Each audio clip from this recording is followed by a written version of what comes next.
বন্ধুরা, আজকে কিছু তরুণ বাম নেতাদের কোয়ালিফিকেশন নিয়ে আলোচনা করব। হ্যাঁ বন্ধুরা, এই তরুণ বাম নেতাদের কোয়ালিফিকেশন শুনলে আপনারাও চমকে যাবেন। বন্ধুরা, আমি সুখেন ঘোষ, আপনারা দেখছেন খবরের রাজনীতি। আপনাদের কাছে একটাই অনুরোধ, চ্যানেলটি সাবস্ক্রাইব করবেন, আমাদের পাশে থাকবেন। বন্ধুরা, যখন দেখি তৃণমূল কংগ্রেস এবং বিজেপির কিছু বিধায়ক রয়েছেন, কিছু সাংসদ এমন রয়েছেন যাদের কোয়ালিফিকেশন 8 পাস, তো কারুর কোয়ালিফিকেশন 10 পাস, তখন মনে হয় এই তরুণ বাম নেতাদের মানুষ কেন সুযোগ দেয় না। এনারা এতটা শিক্ষিত হওয়ার পরেও রাস্তা কামড়ে পড়ে রয়েছে, মানুষের জন্য কাজ করে চলেছে, মানুষ এদেরকে কেন সুযোগ দিচ্ছে না।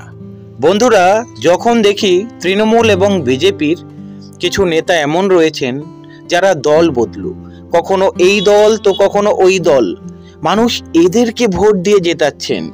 আর বাম নেতারা আপনারা যদি দেখেন 2011 সালে ক্ষমতা চলে গিয়েছিল, তারপরেও আপনারা যদি দেখেন 99% বাম নেতা এমন রয়েছেন যারা কোনো দিনও দল চেঞ্জ করেনি, তারা কোনো দিনও নীতি ভোলেননি, তারা কোনো দিনও আদর্শ ভোলেননি। ক্ষমতার লোভে কখনো এই দল কখনো ওই দল কখনোই করেনি।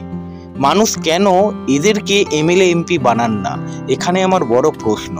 আজকে কিছু বাম নেতা এমন রয়েছেন, তরুণ প্রজন্মের বাম নেতা, যারা ডিওয়াইএফআই থেকে উঠে এসেছে, যারা এসএফআই থেকে উঠে এসেছে, এমন কিছু তরুণ বাম নেতাদের কোয়ালিফিকেশন নিয়ে আলোচনা করব।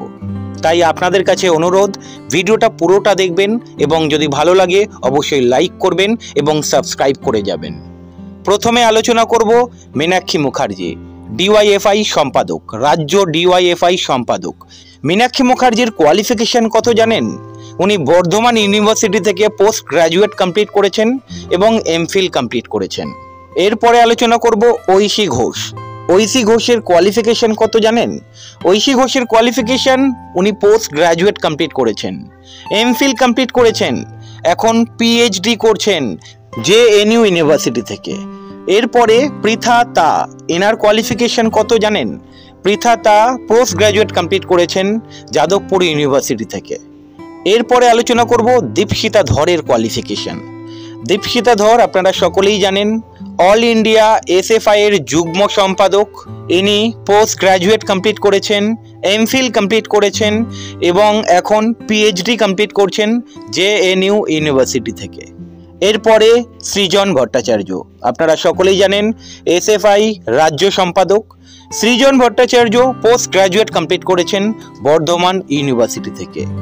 প্রতিকুর রহমান, আপনারা সকলেই চেনেন এনাকে, এসএফআই রাজ্য সভাপতি, দারুণ লড়াকু নেতা। এই যুব নেতা বিএ এলএলবি কমপ্লিট করেছেন কলকাতা ইউনিভার্সিটি থেকে। এরপরে আর একজন লড়াকু নেত্রী মধুজা সেন রায়, এনাকে অনেকেই চেনেন আপনারা দেখেছেন ডিওয়াইএফআই এর মিছিলে দেখেছেন, আপনারা এসএফআই এর মিছিলে দেখেছেন। দারুণ লড়াকু নেত্রী। ইনি 2021-এ বামেদের তরফ থেকে বিধানসভার টিকিট পেয়েছিলেন। এনার কোয়ালিফিকেশন, ইনি কলকাতা ইউনিভার্সিটি থেকে পোস্ট গ্রাজুয়েট কমপ্লিট করেছেন এবং এমফিল কমপ্লিট করেছেন। এরপরে আর একজন লড়াকু নেতার কোয়ালিফিকেশন নিয়ে কথা বলবো, দেবজ্যোতি দাস। ইনি বিএসসি কমপ্লিট করেছেন ফিজিক্সে, এমটেক কমপ্লিট করেছেন, এমসিএ কমপ্লিট করেছেন। এরপরে আর একজন লড়াকু নেতা সাদ্দাম আলী, ইনি ইকোনমিক্স নিয়ে এমএসসি কমপ্লিট করেছেন এবং এমফিল কমপ্লিট করেছেন। ধ্রুবজ্যোতি সাহা, রাজ্য ডিওয়াইএফআই সভাপতি, ইনি কল্যাণী ইউনিভার্সিটি থেকে পোস্ট গ্রাজুয়েট কমপ্লিট করেছেন। নদিয়া জেলার সবুজ দাস, ইনি নদিয়া জেলার এসএফআই সম্পাদক, ইনি কল্যাণী ইউনিভার্সিটি থেকে পোস্ট গ্রাজুয়েট কমপ্লিট করেছেন। আরও কত যুব নেতা রয়েছে, তাদের কোয়ালিফিকেশন যদি বলতে চাই লম্বা লিস্ট হয়ে যাবে। আরও প্রচুর বামেদের যুব নেতা রয়েছে, যুব নেত্রী রয়েছে, তাদের কোয়ালিফিকেশন নিয়ে যদি সত্যিই আলোচনা করি এই ভিডিও 1 ঘন্টা লেগে যাবে বা তারও বেশি লেগে যাবে। এত যুব নেতা যুব নেত্রী রয়েছে বামেদের, আর এই যুব নেতা যুব নেত্রীরা সত্যি এমএলএ এমপি হতে পারছে না। এটা একটা আশ্চর্যের বিষয়। যাদের কোয়ালিফিকেশন 10 পাস, যাদের কোয়ালিফিকেশন কোয়ালিফিকেশান 8 পাস, তারা এমপি এমএলএ হয়ে যাচ্ছে। কিন্তু এই শিক্ষিত যুবক যুবতী তরুণ প্রজন্মকে যারা আগিয়ে নিয়ে যেতে পারে, যারা সত্যি শিক্ষার প্রসার ঘটাতে পারে, রাজ্যের উন্নয়ন ঘটাতে পারে, তাদেরকে সুযোগ দেওয়া উচিত।